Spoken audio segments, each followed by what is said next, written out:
This is CBC Here and Now. It's worse than it was in 2016. We've racked up a lot more debt. I think personal income tax increases, corporate income tax increases, all of these things will provide incentive for people to leave. Yes, we need to look at the numbers, but we have to look at the human impact behind those numbers. If you're in a hole, you should at least stop digging. The Big Reset. Tonight, we're unpacking Moya Green's 6-year plan. She says the province is in a perilous place. Her solution? Higher taxes, deep cuts, and streamlining services. Good evening and welcome to Here and Now. I'm Anthony Germain. And I'm Carolyn Stokes. Well, it's a plan that requires pain. Moya Green, the chair of the Premier's Economic Recovery Team, says there are no easy fixes for the province's financial problems. Spending is out of control, up by 80% in the last 15 years, and the chasm is just getting deeper and deeper. Green's report is a blueprint for how the province can dig its way out of that hole. But will the government follow through? We're going to probe the details and provide reaction over the next hour.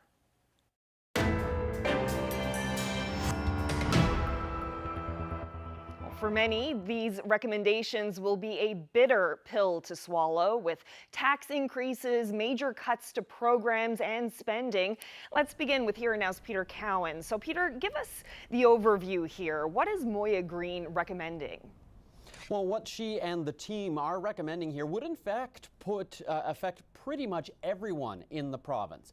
She wants to hike a lot of taxes and fees, so things like personal income tax and the HST.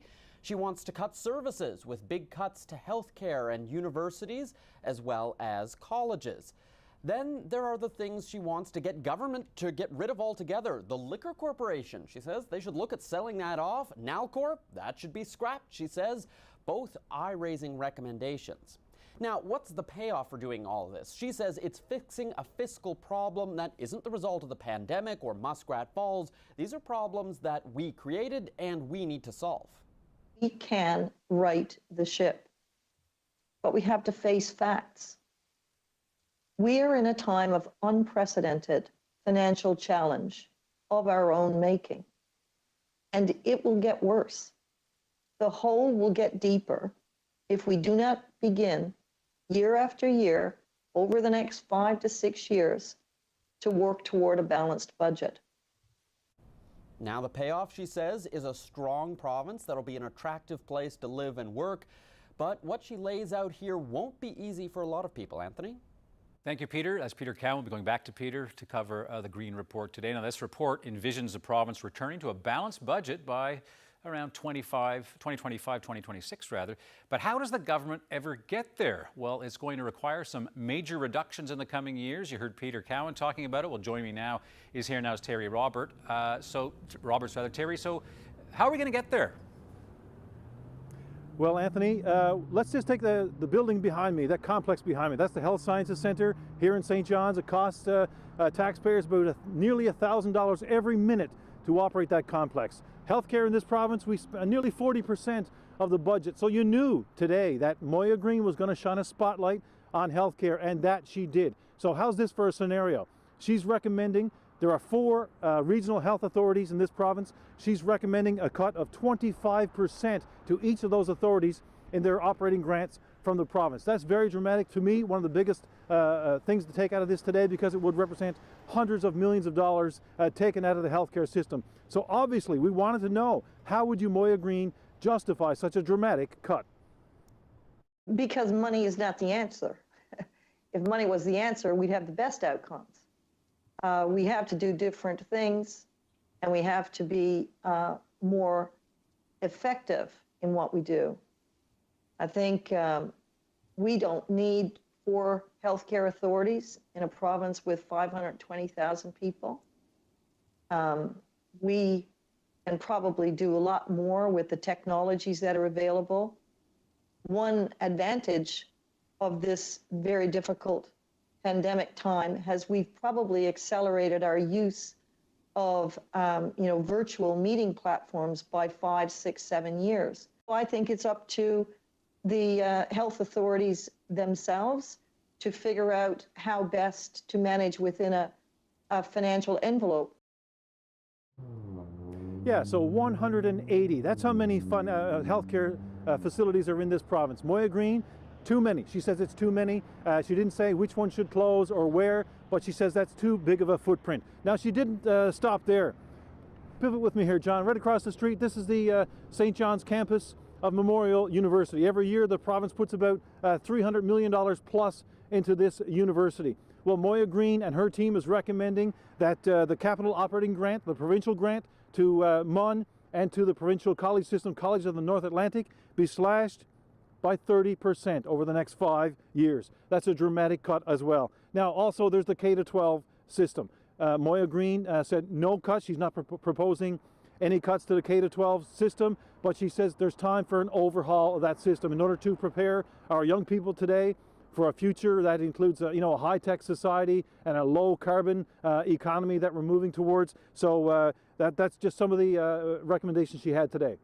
Well, Terry, you gestured to health sciences to your right, MUN right behind you, but Moya Green also targeted the public service today. What were her recommendations there?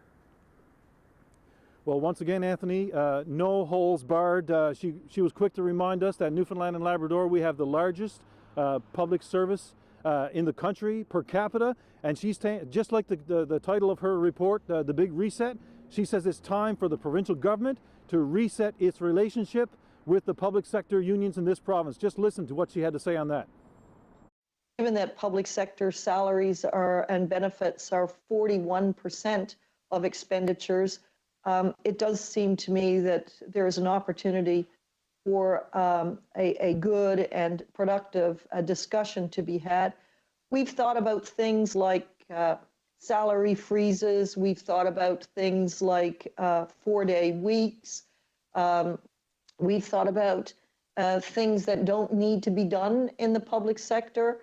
But, at the end of the day, that's not for us to negotiate. That is for the leadership in the entities that employ our public service and with whom the contracts are made. But we think that there should be a little bit of pressure felt by public sector union leadership to be reasonable and come to the table and to put their shoulders to the wheel with everybody else in the province and to contribute. Now, in a nod to just how grave our situation is, Moya Green says today, look, if talks don't work, if the province and the unions can't find a way to rein in public sector spending, she's recommending that the government go to the legislature, pass some laws to make it happen. Also, she says there's a culture in this province that's developed over the years that doesn't seem to care about deficit spending. She says that also has to end, and she's recommending that the province once again go to the legislature, the government, and pass a law to make it a requirement that governments each year pass a balanced budget. Anthony? Thank you, Terry. Terry Roberts. And also on that point he made about labor, we will be talking to Mary Shortle with the NL Federation of Labor a bit later on that issue of legislating agreements. Now, something else in that report, it also says it's time to abolish NALCOR. It also recommends selling off or privatizing some things that the government owns and also creating a special fund. Green recommended the province sell off its equity stake in the Hebron oil field and create what's called a future fund, with about 50% of oil and gas revenues and carbon tax revenues being funneled into that fund. Green says that fund should only be used to transition to a green economy and pay down the debt. Now, shifting to a green economy is one of her long-term recommendations, with a focus on renewable energy, including developing more hydro opportunities on the island of Newfoundland. The report suggests capitalizing on the Churchill River, including Muskrat Falls, Gull Island, and the Upper Churchill, when the contract with Quebec expires in 2041. Well, returning to a balanced budget would involve raising many taxes and fees. Let's bring in Peter Cowan once again to talk about that. So, Peter, walk us through the proposed tax hike and fee hikes. Well, Moya Green says she tried to go after the wealthy and avoid putting more of a burden on low and middle-income earners, but it would be hard to escape anyone, really, to be able to escape the impact. In many ways, this reminds me of the first budget brought in by former Premier Dwight Ball in 2016, when hundreds of taxes and fees went up. This time, of course, these are recommendations, not a done deal. Let's start with income tax. The report recommends increasing it by 1% for all tax brackets. The HST is currently at 15%, one of the highest in the country, but she's recommending to make it higher. You'd pay 16% on most things you buy.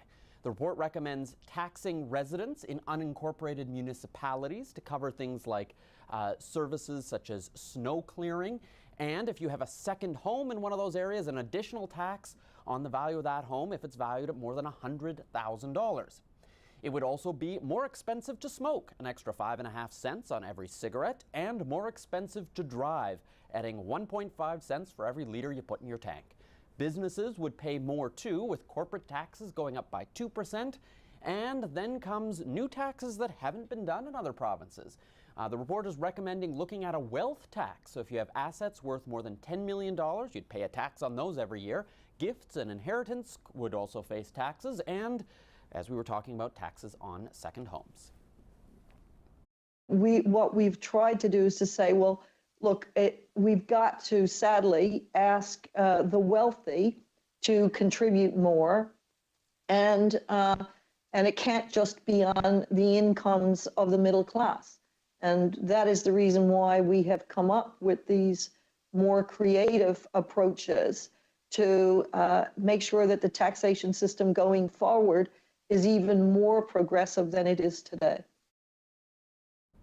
So, how will this go over with the public? I'll be back with our political veterans for their thoughts on how the government might move forward, or if they should move forward, and Moya Green will join me for an interview. That's all coming up on Here and Now. Well, as we've mentioned, these are all just recommendations from the Green Report. It's up to the government to actually implement them. So will that even happen? Let's get into the politics of this. Here and Now's Jeremy Eaton joins us now from the Confederation Building. So, Jeremy, let's start with the Premier. What did Andrew Furey say about this report today? Well, the man who ordered this report was full of optimism today when he was speaking to reporters about it. He even broke a smile a few times as he answered questions for about 15 minutes earlier this afternoon. Now, he says he hasn't had time to fully digest the report, fully go over the entire report, but he says that's something he plans on doing over the weekend. Now, the Premier fully acknowledges that the situation in this province is dire unless changes are made. $47 billion of debt is a massive number to try to wrap your head around. But he kept trying to find the positives in the doom and gloom of the report, talking about how people in this province have overcome hardships before and how there is a lot of clean and green energy to be found here. But he wouldn't get into specifics when asked about privatization of things like Nalcor or the NLC. But he fully admits that the province needs to change its ways. The status quo is not working. So we need to think outside the box. Doesn't mean we have to do everything that was suggested outside the box, but we asked them to deliver these recommendations. We're going to look at it, do our own analysis, and then try to formulate a plan and a strategy over 5 to 10 years, mind you, to fix this place. We didn't get here overnight, but we certainly need to act now in order to save the future of the province. And there is an optimistic one there in a green economy, in a clean economy as we transition forward. Now, Furey says that this is bigger than any political party, and it's all about the future of Newfoundland and Labrador. Now, as for the PCs and the NDP, well, they had a lot less optimism than the Premier and a lot more questions about the report. Well, I'm shocked with some of the recommendations in there, and I'm shocked because the fear of the impact this would have on people's lives in Newfoundland and Labrador if they're implemented.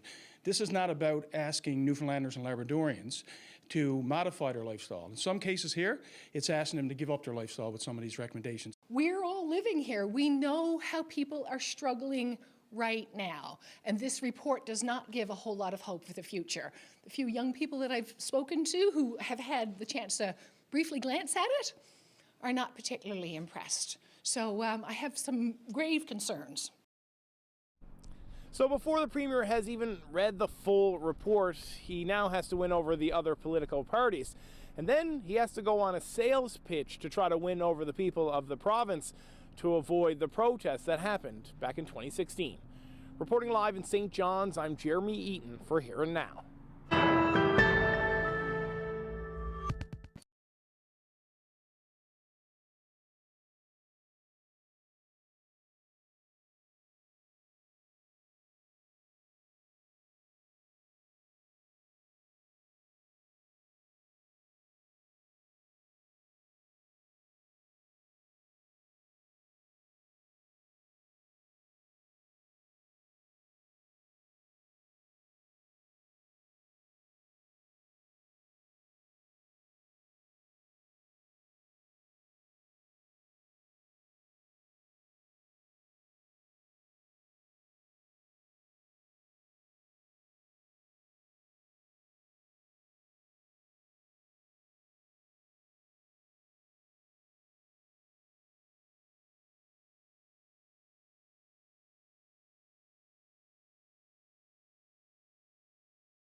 management also means we should look beyond the public sector to do things.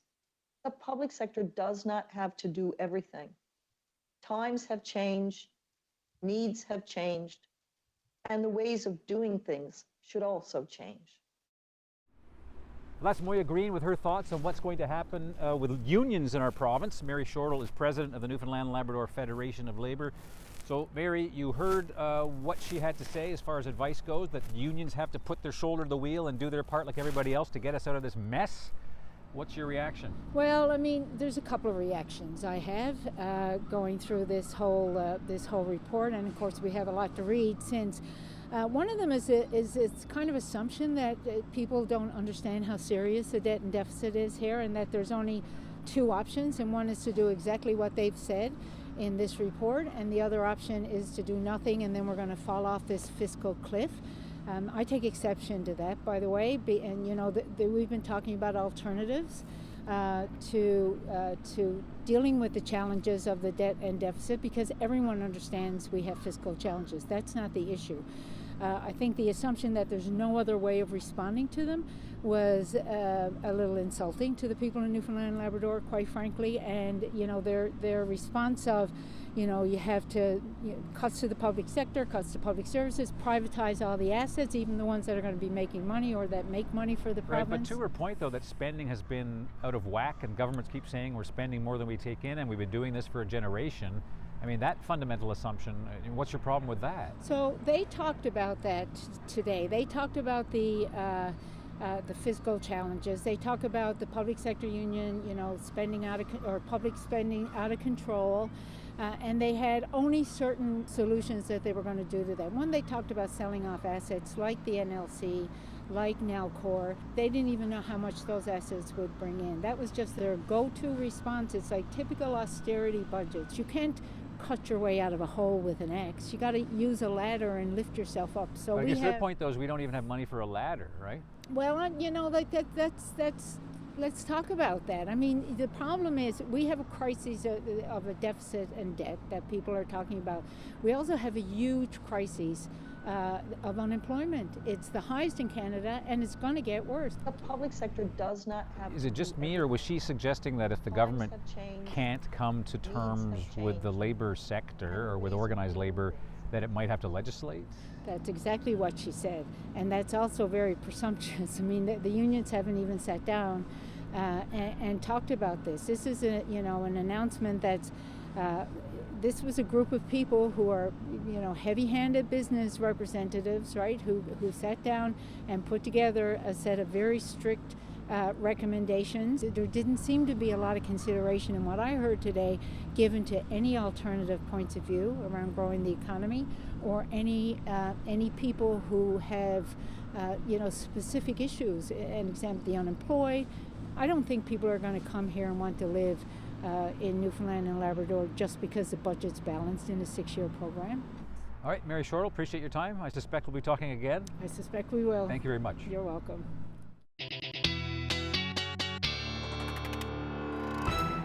Well, we're going to change gears and talk about the weather for a little bit. The temperatures today were a lot cooler than they have been for the last couple of days, down to the single digits for most. Wreck House area did reach the double digits earlier today, but we're into the single digits again up across Labrador and currently sitting there still. Those temperatures have dropped to 2 degrees for St. John, still sitting around 7 degrees for Corner Brook, but you can see that cool air has moved in for the Wreck House area, currently sitting at 4. Now, looking at the satellite radar, Holyrood radar is down right now, so you can't see the showers, but there are some showers working their way across the province, and that is generally going to continue as we head through the overnight tonight, as well as some snow mixed with some rain for Lab West. And then eventually going to see that as you head towards central Labrador into the early morning hours. But rain will be the story tonight for most of the island. It'll reach the metro area later this evening and through the overnight.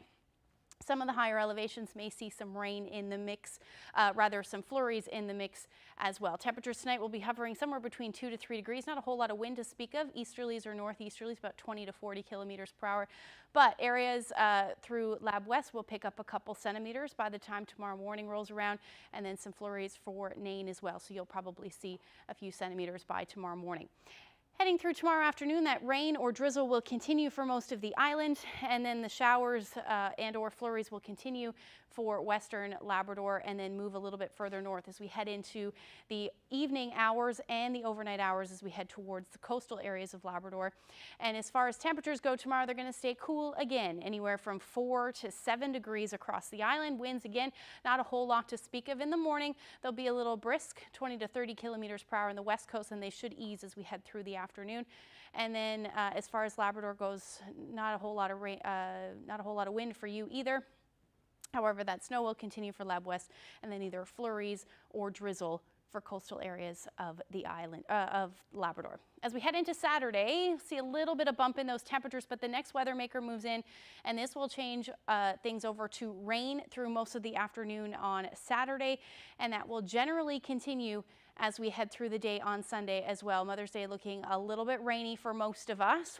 It looks like we'll reach the double digits in St. John's, maybe a few peaks of sun, but overall we are looking at those temperatures around 12 degrees and that rain sticking around or drizzle through the afternoon. Some periods of snow possible for Happy Valley, Goose Bay, as well as towards coastal areas of the island as we head through the afternoon on Sunday. And then after that, looking like double digits for most of St. John's and eastern Newfoundland as we head through Sunday, Monday, and even into Tuesday. Some showers possible on Monday, but Tuesday looks like a mix of sun and cloud and 12 degrees. For central Newfoundland, not quite as warm, 7 and 9 degrees, but some sunshine for Monday. Tuesday, that rain will return. And then as we head through western Newfoundland, we're looking at the potential for some flurries in the mix for some of the higher elevations by Monday, and then Tuesday staying cloudy and 8 degrees. For eastern Labrador, some light snow, like I said, on Sunday. That will generally continue into Monday with some rain in the mix. And then by Tuesday, it looks like everything that does fall should fall as rain. It's sitting around 4 degrees. And then for western Labrador, some cloudy skies for both Sunday and Monday. We'll see a relief of some of that precipitation. But then by Tuesday, the potential for flurries will move back in. Wanted to share this photo, beautiful shot of a fire on a beach. Lovely way to spend an evening in the Bay of Islands. Thank you to Nancy for sharing that with us. If you have any weather photos, send them to nlphotos@cbc.ca.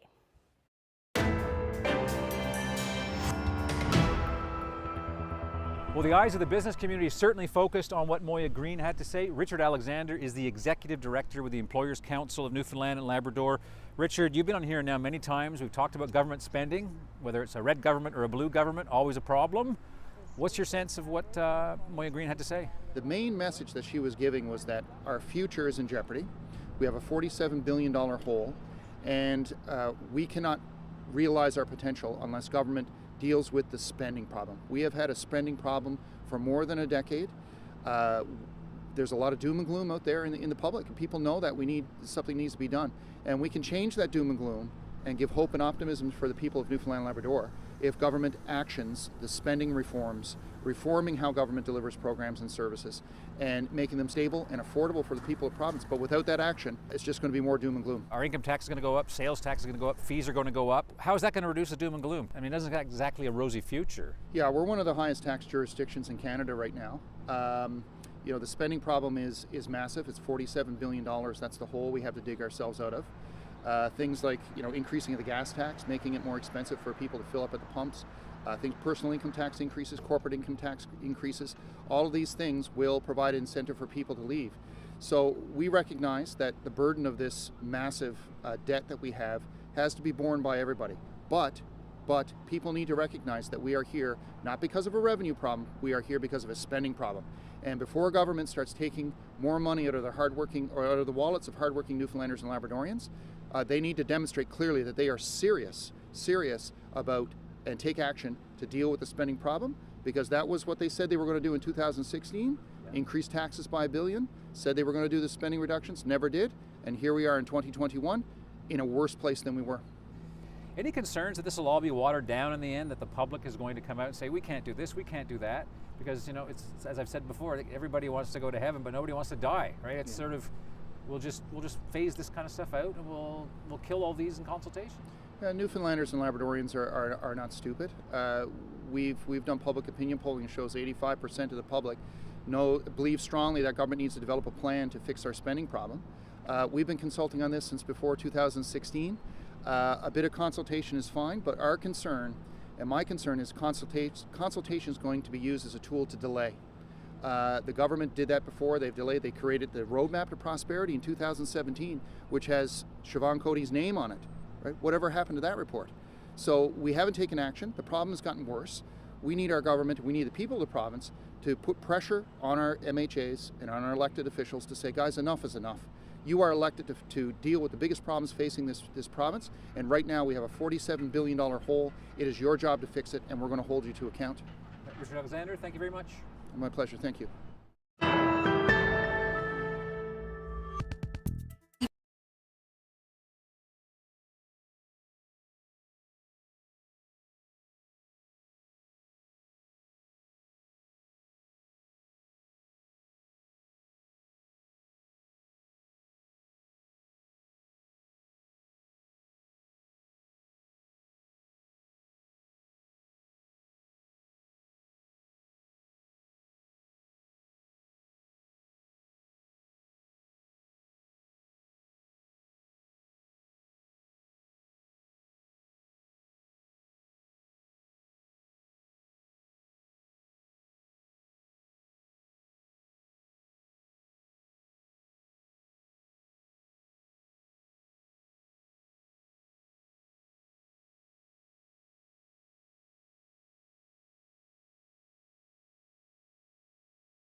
If it's implemented, the report from the Premier's Economic Task Force would change almost every corner of how government operates, but it's already facing some pushback. Moya Green is the lead person on this report, and she joins us now from London, England. Thanks for joining us. Thank you. So, if everything in your report is implemented, it's going to put a lot of people out of work. It's also going to make a lot of things more expensive. How do you convince people that this pain is worth the payoff? We have to recognize that we have a very perilous financial situation. So our approach, which is a gradual approach, but a deliberate one, will help us put ourselves in a much more stable financial footing over 4 or 5 years, which is not such a long period of time. And so I think if we all come together and if we really try hard to realize the value that we have in terms of the asset base of the province, but at the same time realize that we just cannot continue to do what we have been doing. So if we take these steps and we take a more prudent approach to management, then I think we will see real gains, and it won't take that long. You'll start to see real gains in a couple of years. You've said that this isn't austerity, but when you talk about cutting healthcare spending by 25%, when you talk about cutting hundreds of millions of dollars out of the provincial government spending, isn't that exactly what you're recommending here? No. I think it's very manageable. Let's just look at health, for example. We have only 520,000 people in this province. And StatsCan says that if the opportunity set in this province does not get a lot better, we are the only jurisdiction in Canada that's going to lose population over the next 15 years. We're going to lose about 12%. So, you know, we have to change the way in which we are doing things. We have a declining population, the fastest aging population. We have the lowest birth rate in the country. And what are we doing? We have 4 healthcare authorities. That means we have duplication of all the central functions, everything from procurement to finance to human resources to technology. We do not have good technology adoption and diffusion. And, you know, this is an era where we need to accelerate that. We can change the way in which we're delivering services. We've learned through the pandemic that we can have meetings and consultations and discussions in a completely different way. Well, that should apply to healthcare and education and everything else we do in the province. Our small size here should be our advantage because we should be able to get our arms around these issues quickly and change and adapt more quickly. So, no, I do not think that this is in any way something that we cannot do. I wouldn't, on the basis of my experience, I think this is very manageable and we should get better service. We should get more customized service. We've seen a lot of people already come out and are not very happy with some of these recommendations. Unions in particular have come out strongly against what's in there. How worried are you that government will get gun shy and simply shelve all of this? Well, I think that would be very unfortunate because I think we're at a watershed moment that allows us to really capitalize on the brilliant assets that we have on the one hand, and a watershed moment that if we don't start acting in a more prudent way in the management of our financial affairs, then, you know, others are going to tell us what to do. And so we will lose control over our destiny. And, you know, I don't expect everybody to be happy with every aspect of this because I know that change is difficult. But that doesn't change the fact that change is sometimes really, really necessary. Now, implementing change is always harder than recommending it. You've basically done the job that was asked of you by the Premier. If he asked you to step up and be a part of this change and help implement it, would you be willing to do that? This has been an absolutely wonderful experience for me. I've learned so much. All the conversations I had with the wonderful people, exceptional people that were on this panel, their experiences being brought to bear just like mine, reading thousands of pages of reports, looking at the data. It has been a wonderful experience. In fact, I would say the absolute best experience of my life. And so if the province wanted me to help, I'd do my best. I'd always do my best for my province. Well, Moya Green, thank you very much for joining me. Thank you.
All right, I'll take this over. Yes, there are numerous cutbacks recommended, but nothing for the K-12 education. Instead, it suggests shaking up the education system and putting more of a focus on science and technology.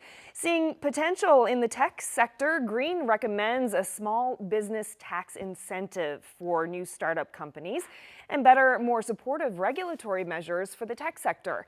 Here and Now's Katie Breen has more. The tax incentives are a great initiative for startups because at the early stage, the startups need to go through a process of ideation to then taking products to market. And while developing that process with the tax incentives, it really helps put money back into the startups so they can grow their companies. Also, removing the red tapes for startups, I think it's a great initiative. Are those types of incentives going to be enough to attract new businesses and keep entrepreneurs in the province? So I think the things required for startups to succeed is an ongoing conversation that we need to have. But I think it's a good starting point, but there are a lot of more other factors that need to be considered as well. Like what? So example is being able to get access to talent. Being able to retain, hire, keep talent here to work on ideas and take that to market is very important. Also, we are in Newfoundland and startups need access to capital, and funding, it becomes a very key part to make sure the companies can grow, and making sure we have funds locally here in the province that can invest in these ideas and give the entrepreneurs a chance to try the ideas, see if it works or not, and if it's successful, there needs to be more capital to deploy to help them take it to market. You mentioned a talent gap in the tech sector. One of the recommendations is to introduce more tech schooling in the K-12 system. What do you think of that idea? In my opinion, I think it's a great idea. So if you look at entrepreneurship, it's a very difficult thing to be involved in, and getting that exposure early to see what it looks like to be able to work on a startup or to be able to go on different avenues for when they start a company. Given the financial situation of the province, why is the tech sector worth investing in? So it comes down to having a viable product that can then bring returns to the province to make it sustainable. And if you look at tech, there's a potential to take products to market, sell at a global market, and then bring returns back to the province. And so the focus on that, I think it's very important for us to be able to have a sustainable future here. Thanks so much for taking the time. Thank you. And that was CEO Isaac Idejuan. He was a tech founder who was consulted for today's recovery plan. Well, let's continue with reaction to Moya Green's report, The Big Reset, to bring the province's finances back from the brink. Joining me now are Justin Latta, who's the chair of the St. John's Board of Trade, and Elise Stewart is a community organizer with Common Front, a coalition of labor, social justice, and community groups. So let's start with first impressions. Justin Latta, what are your thoughts on this report? I was pleased to see that the facts, the math was clearly articulated. And that is, we have a big debt problem of $47 billion. When you look at the whole picture, that's often not talked about, but it's important that it is. And also, I was pleased to see that a path to a solution was presented. Because I think it's also important for everybody to recognize that this can be tackled.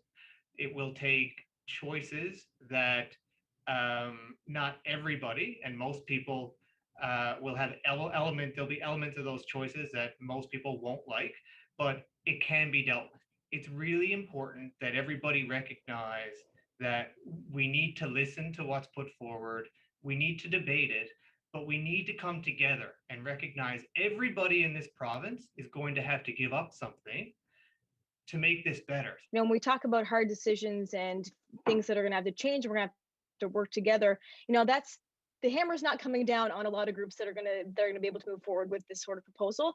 Unions were certainly the target of a lot of her, not only the report, but certainly her remarks, which to me were more alarming sometimes than what was in the report.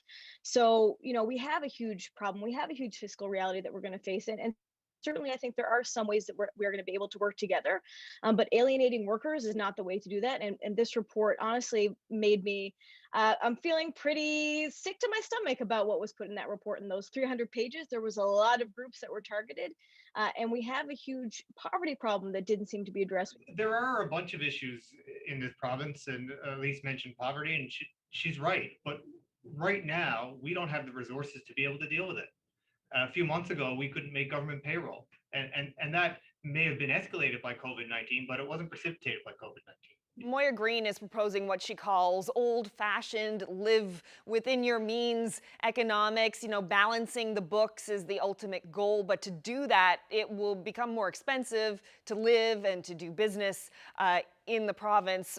What are more of your thoughts on that approach? You know, we're trying to move forward, but you're talking about doing old-fashioned things, but really we want to be creative and look at new ways to solve these things. You know, Justin and I had talked about previously that we want more people to come here, right? We want immigration. We want to keep people in this province, and making it more expensive to live here and having less services once you are here. That is no way to encourage people to stay and build a life in this province. And I think the biggest concern that we should all have is that, yes, we need to look at the numbers, but we have to look at the human impact behind those numbers. When you're talking about cutting huge amounts of services, when you're talking about possibly selling one of our only money-making, public services, which is the NLC, where we're actually getting revenue from this, from the NLC, it seems not only counterintuitive but counterproductive to what we're trying to build, which is a place that people want to be. We can do it. We can get there, right? But every day we don't take action, it gets worse, and our chances get less. So it's going to take real leadership from all stakeholders, and we can do it. When we say that we can get here, I'm concerned about who is the we that's going to be there at the end. So when you have these large public sector cuts, when you have really rural Newfoundland and Labrador is going to be under attack in a lot of these provisions. So who is the we that's still going to be able to work together at the end of the day? And I think we do need to listen to each other, and that's encouraging. And of course, there's going to be things that everybody doesn't like, because we're in a really tough situation. But we talked about the next generation. We talk about who's going to be here. I just want folks to be really cognizant of who the we is that is going to be left after the ashes of this report are blowing in the wind. The we I'm talking about is everybody in this province, and most importantly, it's the people that rely most on the services that are provided to them, because right now they're in jeopardy, and we can't allow them to be taken away, and we don't need to if we make the tough decisions now. All right, well, Justin Latta, Elise Stewart, I'm sure this conversation will be continuing for some time yet. Thank you so much. Awesome. Thank you.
Premier Andrew Furey has a lot riding on today's report. He said it'll be a foundation for what his government does, but only after the public has a chance to have its say. So what should happen and will happen to all these recommendations? It's time for our political veterans to weigh in. Sandy Collins is a former PC cabinet minister, Colin Holloway, a former Liberal MHA, and Jerry Rogers is a former NDP leader. Now, one of the key questions is how are people going to react to this? And here's what Moya Green, who chaired the committee, thinks how her report is going to go over. If you're a person that's being asked to pay more tax, you probably won't like it, but if you believe, as we do, that this is necessary in order to put the province on a more stable footing and to take advantage of the asset base that we have, you'll probably grit your teeth and say, yes, okay, as long as we start cutting our expenditure cloth to fit where we are. Okay, so Colin Holloway, I want to start with you. Do you think people are just going to grit their teeth and bear it?